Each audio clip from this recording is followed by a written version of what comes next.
Ponosen sem na opravljeno delo podmladka v preteklem letu, kar izkazuje tudi dejstvo, da je bilo danes na kongresu toliko funkcionarjev. Veseli me, da je med nami bil tudi predsednik novoustanovljene organizacije Gibanje Svoboda Seniorji, gospod Bojan Čebela, s katerim verjamem, da bomo izredno dobro sodelovali, tako na vsebinskem področju, projektno sodelovanje in seveda vse področja, ki se lotevajo tako mladih kot seniorjev. Veseli me, da sta nas obiskali tudi generalna sekretarka stranke in ministrici Sanja Ajanović-Hovnik in Irena Šinko, opozorili na to, da se mladi moramo aktivno udejstvovati, da moramo nagovarjati tudi njih, minister, direktno in poskušati reševati izzive, s katerimi se soočamo v Sloveniji.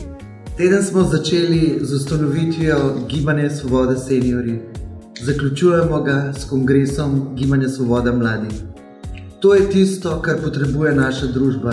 To je tisto, kar smo obljubili volivcem, in to je, da znova v Sloveniji vzpostavimo medgeneracijsko solidarnost. Današnji kongres Gibanja Svobode mladim dokazuje, da so mladi odgovorni, sočutni in da bojo kos nalogam, ki so pred nami.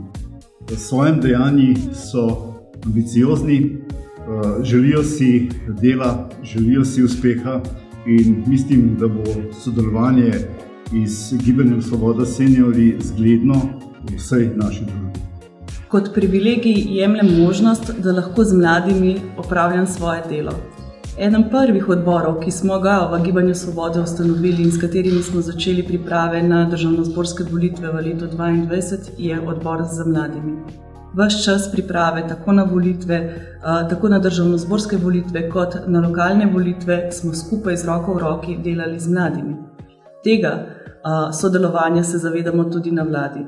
Če bomo svet prepustili takšni mladini, kot jo ima Gibanje Svoboda Mladi, nas ne sme biti strah. Srečno!